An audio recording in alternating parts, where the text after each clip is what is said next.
முதல்ல பிஜேபி தலைவர் ஜேபி நட்டா வந்தாரு. அதுக்கு பிறகு பாத்தீங்கன்னா டிஃபென்ஸ் மினிஸ்டர் ராஜ்நாத் சிங் வந்திருக்காங்க. அதுக்கு பிறகு ஸ்மிருதி இரானி, இது மட்டும் இல்லாம அனுராக் சிங் தாக்கூர், இப்ப பாத்தீங்கன்னா மோடி. தொடர்ச்சியா எல்லாரும் தமிழ்நாட்டை நோக்கி படையெடுக்கிறாங்க. ஏன் தமிழ்நாட்டை நோக்கி ஒரே வாரத்துல இத்தனை பிஜேபி தலைவர்கள் மினிஸ்டர்கள் இங்க பிரச்சாரத்துக்கு வர்றாங்க? இதுக்கும் உளவுத்துறை கொடுத்த ரிப்போர்ட்டுக்கும் என்ன தொடர்பு?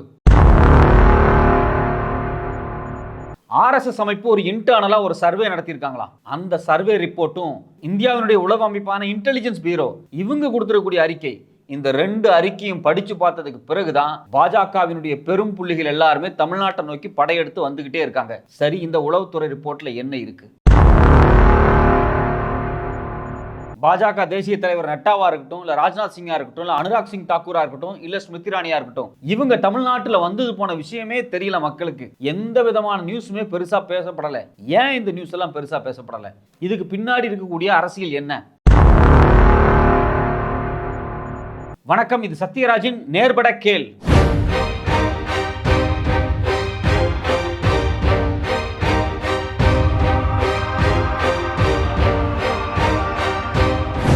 இன்னும் சில நாள்ல தமிழ்நாட்டுக்கு முதல் கட்ட தேர்தல் வரப்போகுது. இந்த தேர்தலை மையமா வச்சு பாஜகவினுடைய வட மாநில தலைவர்கள் தொடர்ச்சியா தெற்கு நோக்கி வந்துகிட்டே இருக்காங்க. தமிழ்நாட்டில் பிரச்சாரத்துக்கு அடுக்கடுக்கா வந்துட்டே இருக்காங்க. இப்போ ஏற்கனவே பார்த்தீங்க அப்படின்னா மோடி பலகட்டமா கோயம்புத்தூர், சேலம், பல்லடம் வந்துட்டு போயிட்டு இருந்தார். இப்போ தேர்தல் நெருங்கக்கூடிய இந்த சூழ்நிலையில ரோட் ஷோ நடத்துறதுக்காக மோடி இப்போ வந்திருக்காரு. நேற்று ரோட் ஷோ நடத்தியிருக்காரு. இன்னைக்கு அவர் வந்து எல் முருகன் மற்றும் அண்ணாமலைக்கு ஆதரவாக பிரச்சாரத்தில் வந்து ஈடுபட்டு இருக்காரு. இப்போ நமக்கு வரக்கூடிய கேள்வி என்ன அப்படின்னா, இந்த ஒரு வாரத்துக்குள்ள முதல்ல பார்த்தீங்கன்னா பாஜகவினுடைய உயர்மட்ட தலைவர், அதாவது பாஜகவினுடைய தலைவர் ஜேபி நட்டாவே வர்றாரு. அவர் வந்து எங்கே பிரச்சாரம் பண்ணுறாரு அப்படின்னா அரியலூர், கரூர், விருதுநகர், அது மட்டும் இல்லாமல் திருச்சியில் ஒரு ரோட் ஷோ நடத்துகிறாரு. இதில் ரொம்ப கவனிக்கப்பட வேண்டிய விஷயம்னா, இவர் அரியலூருக்கு போனார், இவர் கரூருக்கு போனார், விருதுநகருக்கு போனார், திருச்சியில் ரோட் ஷோ பண்ணார். அங்கே இருந்த மக்களுக்கே இவர் யாருன்னே தெரியல. பிஜேபி தலைவர் நட்டா அப்படிங்கிறது அங்கே இருக்கக்கூடிய மக்களுக்கு எப்படி தெரியும்? அவர் பாட்டுக்கு வந்து ஒரு வண்டியில் நின்று இப்படி கை காமிக்கிறாரு. மக்கள் சாதாரணமாக பேசுகிறாங்க, யாருப்பா அவர், மேலே நின்று டாட்டா காமிச்சிட்டே போகிறாரு, எந்த கட்சி இவர் அப்படின்னு கேட்குற நிலைமையில தான் இந்த ஏரியாவில் இருக்குது. இது உண்மையிலேயே பாஜகவுக்கு தெரியுமா தெரியாதான்னு நமக்கு ஒரு கேள்வி இருக்குது. ஜேபி நட்டா யாருன்னு இந்த ஊரில் தெரியாது. அவரை வச்சு பிரச்சாரம் பண்ணால் நமக்கு ஓட்டு கிடைக்கும் அப்படின்னு அண்ணாமலை ஒரு பிளான் போட்டிருக்காரு பார்த்தீங்களா? இந்த பிளான் மாதிரி ஒரு முட்டாள்தனமான பிளான் வேறு எதுவுமே கிடையாது. இது மட்டும் இல்லாமல் இந்தியாவோட டிஃபென்ஸ் மினிஸ்டர் ராஜ்நாத் சிங் அவர் என்ன பண்ணுறாரு அப்படின்னா திருவாரூருக்கு வர்றாரு. ஏன்னா நாகப்பட்டினம் தொகுதியில் பார்த்தீங்கன்னா ரமேஷ் கோவிந்த் நிற்கிறாரு. அவருக்கு சாதகமாக பிரச்சாரம் பண்ணுறதுக்காக அவர் திருவாரூரில் வந்து பிரச்சாரம் பண்ணுறாரு, ரோட் ஷோ பண்ணுறாரு, எல்லாமே பண்ணுறாங்க. இது மட்டும் இல்லாமல் தென்காசிக்கு போகிறாரு. அங்கே ஜான் பாண்டியன் நிற்கிறாரு, கூட்டணி கட்சியாக ஜான் பாண்டியனுக்கு பிரச்சாரம் பண்ணுறாரு.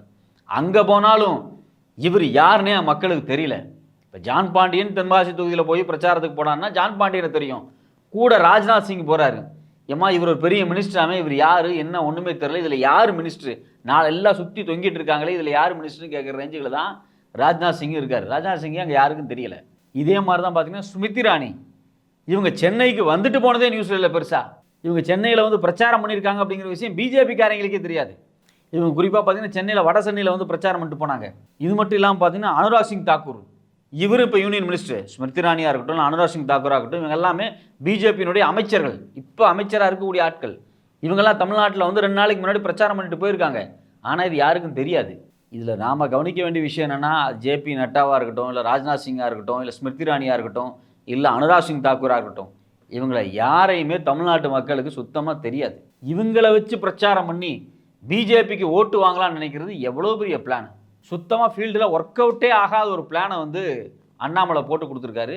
அதை பார்த்து மத்திய அரசாங்கம் தலையாட்டிட்டு சரி போய் நம்ம வந்து பிரச்சாரத்தை பண்ணிடலாம் அப்படின்னு சொல்லிட்டு பிரச்சாரத்தை வர்றாங்க. இப்போ பார்த்தீங்கன்னா மோடி, இவர் பார்த்தீங்கன்னா நேற்று என்ன பண்ணுறாரு அப்படின்னா டி நகரில் பிரச்சாரம் பண்ணார். டி நகரில் பிரச்சாரம் பண்ணுறது எப்படி இருக்குன்னு நமக்கே தெரியும். டி நகர் ஏற்கனவே ரொம்ப குறுகலான ஒரு ஏரியா, அது ஒரு பிஸியான ஸ்ட்ரீட்டு. இந்த பிஸியான ஸ்ட்ரீட்டுக்கு கடையெல்லாம் விட்டு எல்லாத்தையும் போக சொல்லிட்டு அங்கங்கிருந்து பஸ்ஸை வச்சு இவங்களே ஆளை கொண்டு வந்து உட்கார வச்சு மோடிக்கு டாட்டா காமிக்க வச்சாங்க. நான் கேட்குறேன், சென்னையில் எவ்வளவோ இடம் இருக்குது, அந்த இடத்தெல்லாம் விட்டுட்டு இவங்க ஏன் டி நகரை சூஸ் பண்ணுறாங்க? டி நகர் ஒரு ரெசிடென்ஸ் பிளேஸே கிடையாது, அங்கே மக்கள் வசிப்பிடமே கிடையாது. அங்கே பெரும்பாலும் பார்த்தீங்கன்னா கடைவீதி தான், மிக மிக நெருக்கடியான டிராஃபிக் ஜாம் அதிகமாக ஆகக்கூடிய ஒரு கடைவீதி. அந்த கடைவீதியை சூஸ் பண்ணி அதிலிருந்து தேனாம்பேட்டைக்கு போகிற ரோட்டில் வந்து இவங்க ரோட் ஷோ பண்ணியிருக்காங்க. யாருக்கு ஆதரவாக அப்படின்னா தமிழிசை சவுந்தரராஜனுக்கும் வினோத் பி செல்வத்துக்கு ஆதரவாக பண்ணியிருக்காங்க. இது மட்டும் இல்லாமல் இன்றைக்கி அவர் வந்து நீலகிரி தொகுதியில் நிற்கக்கூடிய எல் முருகனுக்கும் கோவை தொகுதியில் நிற்கக்கூடிய அண்ணாமலைக்கும் பிரச்சாரத்தில் ஈடுபடுறாரு. முதல்ல நமக்கு புரியாத விஷயம் என்ன அப்படின்னா, இந்த ரோடு ஷோ முதல்ல எதுக்கு பண்ணுறாங்க? இந்த ரோட் ஷோ பண்ணுறதுனூடாக மக்கள்கிட்ட ஆதரவு வந்துடும் அப்படின்னு வந்து இவங்க எதிர்பார்க்குறாங்க. இது மட்டும் இல்லாமல் இந்த ரோட் ஷோ பண்ணுறதோடு சேர்த்து கூட்டங்களை போட்டு பேசும்போது அதில் என்ன பேசுகிறாங்க அதை பொறுத்து தான் மக்கள்கிட்ட இருந்து ஒரு ரெஸ்பான்ஸ் வரும். முதல்ல இந்த தலைவர்கள் யாருன்னே தெரியாது, இந்த தலைவர்கள் பேசுகிறதும் சுத்தமாக புரியாது. எல்லாரும் ஹிந்தியில் தான் பேச போகிறாங்க. நம்ம மக்களுக்கு யாருக்கும் ஹிந்தி தெரியாது, ஹிந்தி புரியாது. ஸோ அப்போ இவங்க பேசுகிறத டிரான்ஸ்லேட்டர் வச்சு பேசுவாங்க. அந்த டிரான்ஸ்லேட்டர் வச்சு பேசுகிறது ஒன்றுமே புரியாது. பெரும்பாலும் பார்த்தீங்க அப்படின்னா நட்டாக பேசினார். இந்த விருதுநகர் தொகுதி, கரூர் இங்கே பேசுனது எல்லாமே பார்த்தீங்கன்னா திமுக கரப்ஷன் பண்ணிருச்சு, இங்கே வந்து பார்த்தீங்க அப்படின்னா வாரிசு அரசியல் நடக்குது. இதெல்லாம் இருக்கட்டும், நீங்கள் 10 வருஷம் என்ன பண்ணீங்க அதைத்தானே ஃபீல்டில் சொல்லணும். மக்களை சந்திக்க வந்திருக்கீங்க. இந்த 10 வருஷத்தில் பாஜக அரசாங்கம் என்ன சாதனைகளை செய்தது அதை சொல்லி தானே ஓட்டு கேட்கணும். இப்போ நீங்கள் வந்து 15 லட்சம் ரூபா போடுறேன்னு சொன்னீங்க. ஒவ்வொருத்தர் பேங்க் அக்கௌண்ட்லையும் நாங்கள் வந்து கருப்பு பணத்தை பிடிச்சிருவோம், பிடிச்சிட்டு எல்லார் அக்கௌண்ட்லையும் 15 லட்சம் போடுறீங்க, போட்டிங்களா? ரெண்டாவது நீங்கள் 500 ரூபா 1000 ரூபா நோட்டை ஒழிச்சிங்க. கருப்பு பணமே இருக்காதுன்னு சொன்னீங்க. 2 நாளைக்கு முன்னாடி பார்த்தீங்கன்னா தாம்பரம் ட்ரெயினில் 4 கோடி ரூபா உங்கள் பிஜேபி கேண்டிடேட் நயினார் நாகேந்திரனுக்கு சொந்தமான பணம் பிடிக்கப்பட்டிருக்கு. அது கருப்பு பணம், அக்கௌண்ட்டே இல்லாமல் வந்த பணம். கேட்டால் நாங்கள் வந்து 4 வருஷத்துக்கு முன்னாடியே கருப்பு பணத்தை ஒழிச்சிட்டோம், 500 ரூபா நோட்டு 1000 ரூபா நோட்டெல்லாம் இப்போ இல்லை அப்படின்னீங்க. இப்போ கருப்பு பணம் பார்த்தீங்கன்னா அது தேர்தலில் பயங்கரமாக புழங்கிட்டு இருக்கு. அப்போ அந்த ஆப்ரேஷனும் ஃபெயில்டு. அதையும் நம்ம மூஞ்சியில் வந்து விபூதி அடித்து எதுக்கு இந்த 500 ரூபா 1000 ரூபா நோட்டை ஒழிச்சாங்கன்னே தெரியாத மாதிரி பண்ணிட்டாங்க. இந்த 500 ரூபாயும் 1000 ரூபா நோட்டையும் ஒழிச்சதுக்கு பிறகு பார்த்தீங்க அப்படின்னா நாமெல்லாம் ஜிபே பண்ணிக்கிட்டு இருக்கோம். நம்ம கையில் காசை பார்த்தே ரொம்ப நாள் ஆச்சு.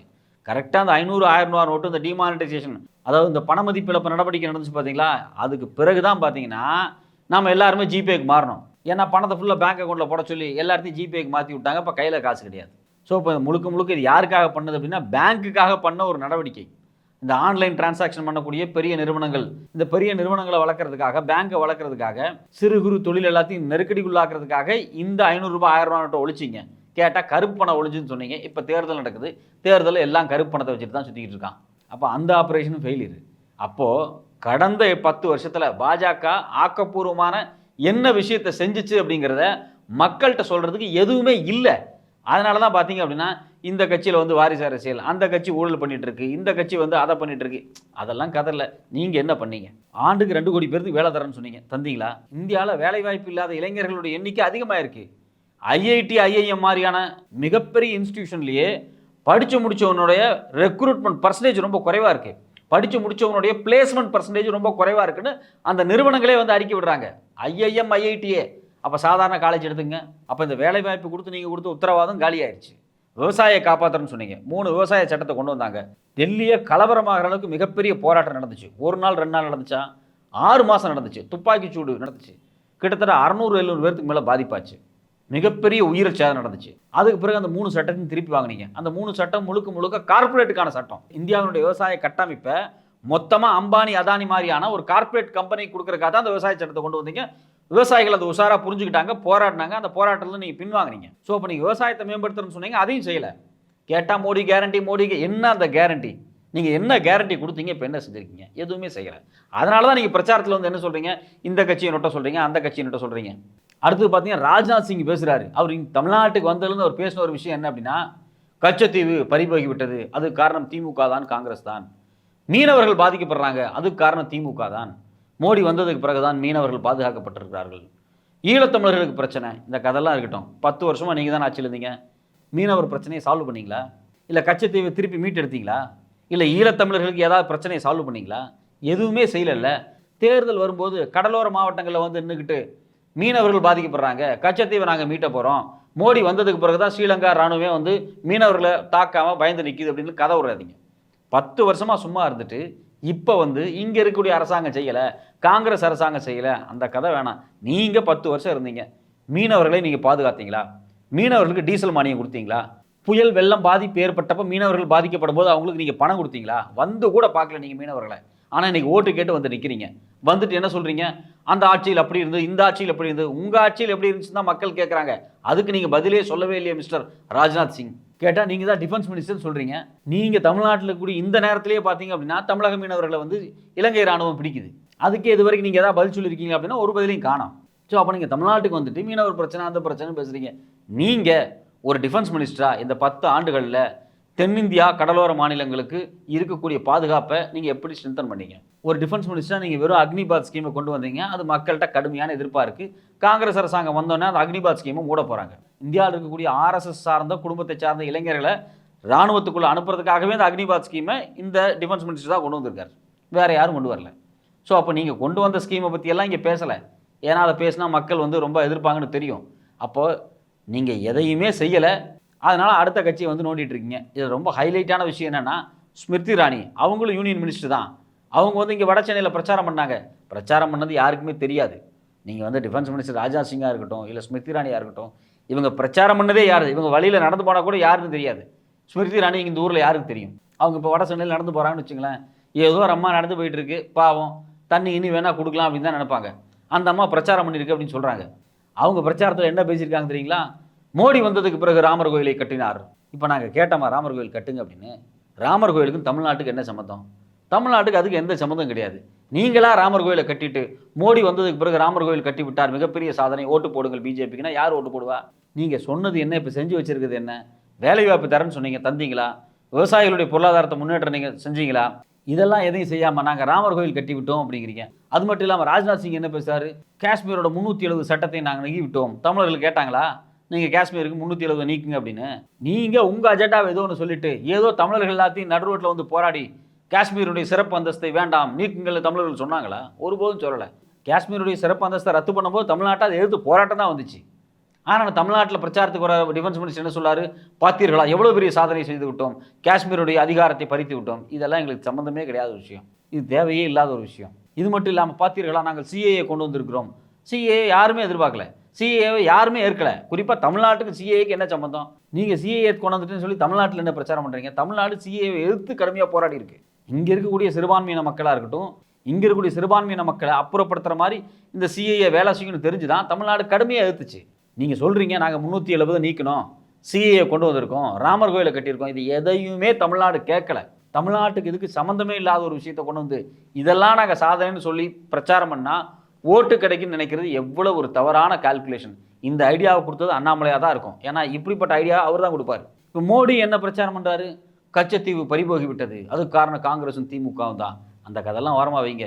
நீங்கள் 10 வருஷம் இருந்தீங்க, கச்சத்தீவை மீட்டெடுத்தீங்களா இல்லையா? ஏன் கச்சத்தீவை நீங்கள் மீட்டெடுக்க முடியல? கச்சத்தீவை மீட்டெடுக்கலுங்கிறது ஒரு 2வது விஷயம். கச்சத்தீவை பற்றி இந்த 10 வருஷமாக வாயே திறக்கலையே. நீங்கள் தேர்தலுக்கு 10 நாளைக்கு முன்னாடி கச்சத்தீவு காணாமல் போயிடுச்சுன்னு பேசுகிறீங்களே, இது எவ்வளோ பெரிய தவறுன்னு உங்களுக்கு தெரியலையா? உங்களுக்கு கச்சத்தீவு அப்படிங்கிறது தேர்தலில் ஓட்டு வாங்குறதுக்கான விஷயம். ஆனால் தமிழனுக்கு கச்சத்தீவு அப்படிங்கிறது ஒவ்வொரு நாளும் உயிர் சம்பந்தப்பட்ட விஷயம். 100கணக்கான உயிர்கள் போயிருக்கு. ஏறத்தாழ 800 மீனவன் சுட்டுக் கொல்லப்பட்டிருக்கான், மிக மோசமாக காயப்படுத்தப்பட்டிருக்கான். அவனுடைய படகுகளாக இருக்கட்டும், இல்லை வலைகளாக இருக்கட்டும், இது எல்லாமே இலங்கை இராணுவத்தால் சேதப்படுத்தப்பட்டிருக்கு, பிடிச்சு நாசமாக பண்ணி உடைக்கப்பட்டிருக்கு. இந்த கச்சத்தீவு சார்ந்த மீனவர் உரிமை அப்படிங்கிறது லட்சக்கணக்கான மக்களுடைய வாழ்வாதார பிரச்சனை.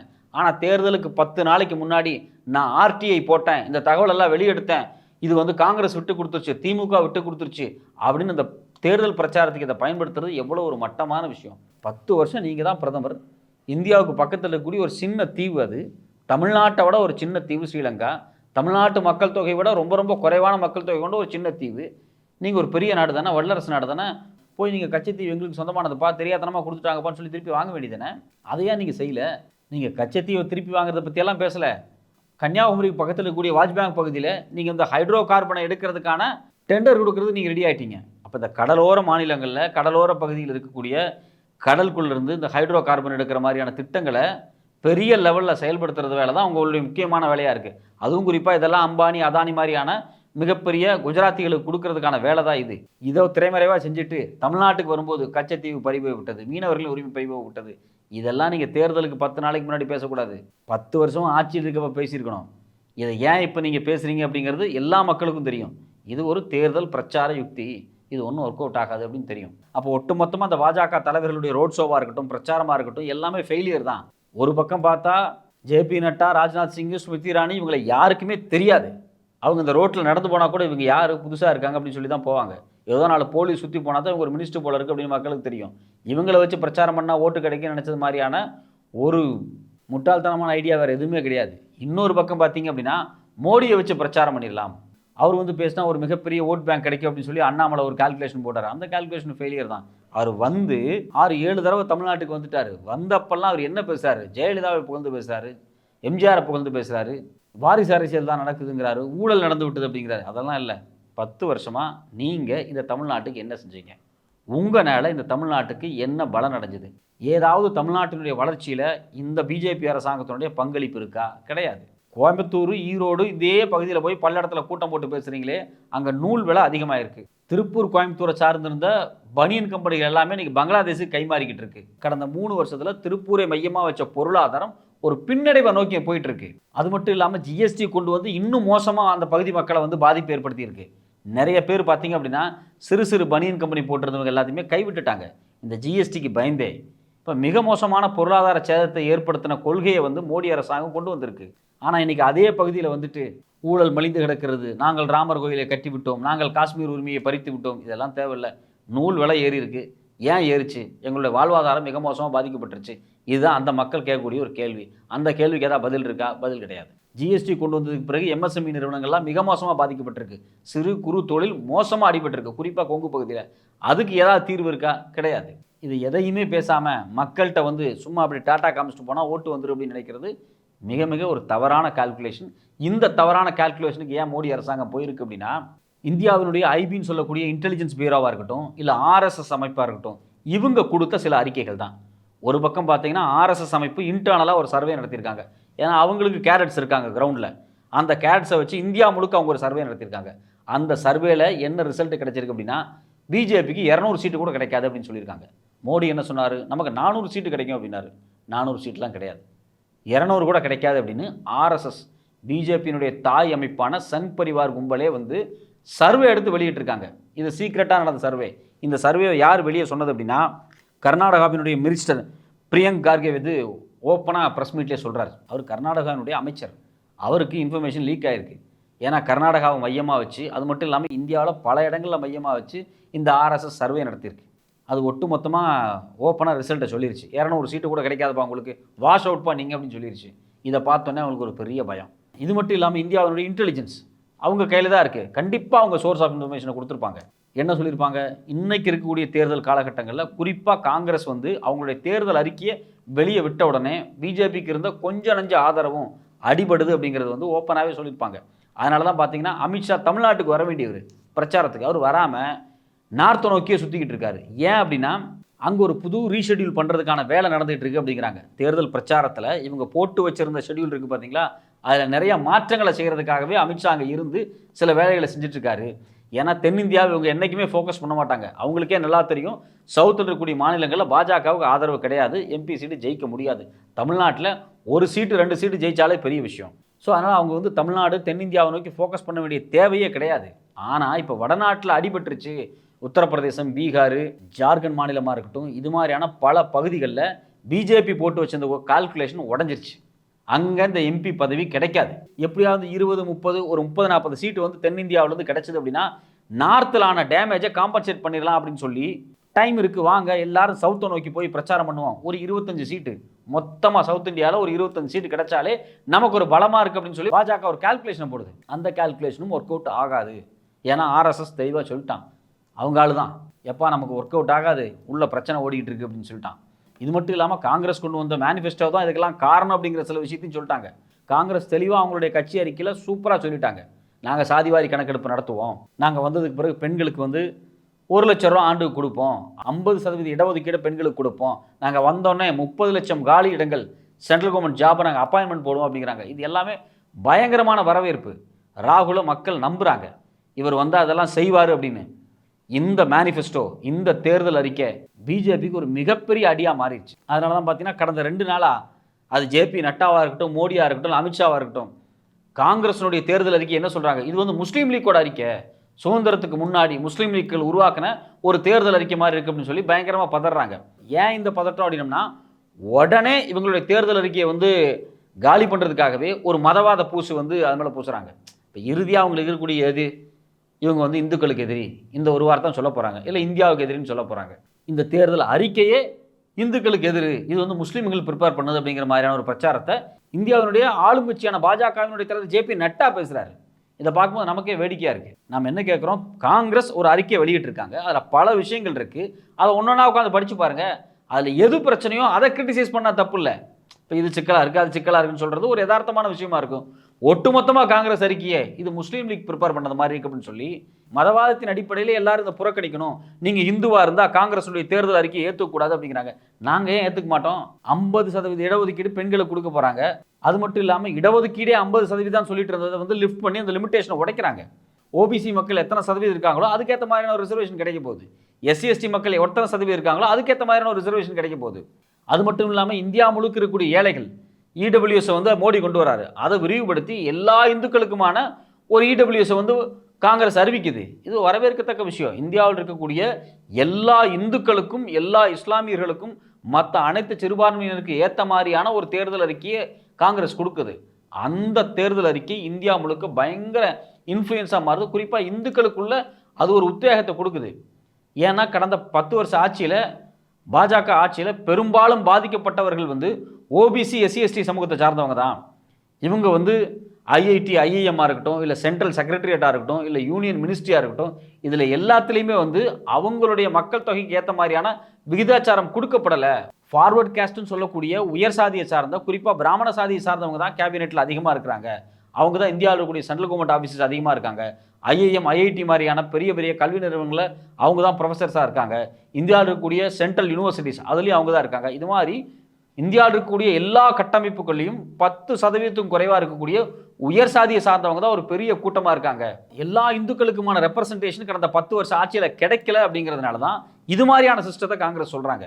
அவங்களுடைய தேர்தல் அறிக்கையினுடைய துவக்கத்திலேயே பாருங்கள், மிக தெளிவாக சொல்கிறாங்க, நீதி என்பதை மையப்படுத்தி தேர்தல் அறிக்கை உருவாக்கப்பட்டுள்ளது அப்படிங்கிறாங்க. அவங்க நீதின்னு சொல்கிறது சமூக நீதியை தான். ரெண்டாவது, யாரெல்லாம் ஒதுக்கப்பட்டவர்களோ அவர்களுக்காக உருவாக்கப்பட்டது, அனைத்து தரப்பு மக்களுக்கும் நீதி. இப்போ ஏதோ ஒரு வகையில் இந்த அறிக்கை துவக்கத்தில் என்ன சொல்லுது அப்படின்னா, கடந்த 10 ஆண்டுகளாக ஒரு செக்ஷன் ஆஃப் பீப்புள் ஒதுக்கப்பட்டிருக்காங்க அப்படிங்கிறாங்க. அது ஒரு செக்ஷன் கிடையாது, மெஜாரிட்டியான செக்ஷன் ஆஃப் பீப்புள் ஒதுக்கப்பட்டிருக்காங்க. ஒரே ஒரு செக்ஷன் ஆஃப் 10% பீப்புள் மட்டும்தான் இந்தியாவை கடந்த 10 ஆண்டுகளாக ஆதிக்கம் செலுத்தியிருக்காங்க அப்படிங்கிறதான் காங்கிரஸினுடைய தேர்தல் அறிக்கையினுடைய இன்ட்ரோடக்ஷன்லேயே நமக்கு புரியுது. அப்போது யார் ஒதுக்கப்பட்டார்களோ, யார் புறக்கணிக்கப்பட்டார்களோ, கடந்த 10 ஆண்டுகளாக யாருடைய உரிமைகள் இங்கே பறிக்கப்பட்டிருக்கோ அதை மீட்டெடுக்கிறதுக்கான தேர்தல் அறிக்கை அப்படின்னு தான் காங்கிரஸ் முன்வைக்குது. அதனால தான் பார்த்தீங்கன்னா இந்தியா முழுக்க மிகப்பெரிய வரவேற்பு ஏற்பட்டிருக்கு. இந்த வரவேற்பு வட இந்தியாவிலும் ஏற்பட்டிருக்கு. இந்த வரவேற்பை எப்படியாவது டைலூட் பண்ணும் அப்படிங்கிறக்காக தான் மோடி, நட்டா, அமித்ஷா மாதிரி ஆட்கள் இது முஸ்லீம் லீக் அறிக்கை அப்படின்னு சொல்லி ஒரு மதவாத சாயத்தை இதுக்கு பூசிட்டு இருக்காங்க. இது மட்டும் இல்லாமல் இந்த தேர்தல் அறிக்கை வந்ததுக்கு பிறகு வட இந்தியாவில் பாஜகவினுடைய செல்வாக்கு குறையுது, அவங்களுக்கான ஓட் பர்சன்டேஜ் குறையுது. அவங்க எதிர்பார்க்கக்கூடிய நாடாளுமன்ற தொகுதிகளை வெற்றி வாய்ப்பு அப்படிங்கிறது வந்து ஒரு டஃப்பாக இருக்குது அப்படின்னு தெரிஞ்ச உடனே தான் 10, 20 ஒரு 30 சீட்டு வந்து தென்னிந்தியாவிலேருந்து கிடைச்சா பரவாயில்ல அப்படின்னு சொல்லிட்டு தென்னிந்தியாவை படையெடுத்து ஒவ்வொருத்தராக வந்துக்கிட்டு இருக்காங்க. தமிழ்நாட்டில் எப்படியாவது ஒரு 5 சீட்டு ஜெயிச்சிடலாம், கேரளாவில் ஒரு 2-3 சீட்டு ஜெயிச்சிடலாம், அதே மாதிரி ஆந்திரா, தெலுங்கானா, கர்நாடகா இங்கே எல்லாம் சேர்த்து ஒரு 10-15 சீட்டு ஜெயிச்சிடலாம். எப்படியாவது குறைஞ்சபட்சம் ஒரு 30-40 சீட்டு வந்து இங்கே ஜெயிச்சிட்டா நம்ம வட இந்தியாவில் இழக்க போகிற விஷயத்த பேலன்ஸ் பண்ணிக்கலாம் அப்படிங்கிற ஒரு ஐடியாவில் இவங்க தென்னிந்தியாவை நோக்கி படையெடுக்கிறாங்க. ஆனால் அவங்க இங்கே வந்து என்ன தேர்தலில் பிரச்சாரம் பண்ணுறாங்க, யார் யார் வர்றாங்க, மக்களுக்கு தெரிஞ்சவங்க வர்றாங்களா, தெரியாதவங்க வர்றாங்களா, என்ன பேசுகிறாங்க, இது இந்த மக்களுக்கு எடுபடுமா எடுபடாதா, எதை பற்றியுமே யோசிக்காமல் போகிற போக்கில் இவங்க ரோட் ஷோ நடத்துறதும் கண்டதையும் பேசுகிறதும் ஒருபோதும் களத்தில் ஒர்க் அவுட் ஆகாது அப்படிங்கிறது தான் கள சூழலாக இருக்குது. எனவே பாஜகவினுடைய இந்த ஒட்டுமொத்த ரோட் ஷோவாக இருக்கட்டும், இல்லை தேர்தல் பிரச்சாரமாக இருக்கட்டும், எல்லாமே ஒரு ஃபெயிலியரில் வந்து முடிஞ்சிருக்கு.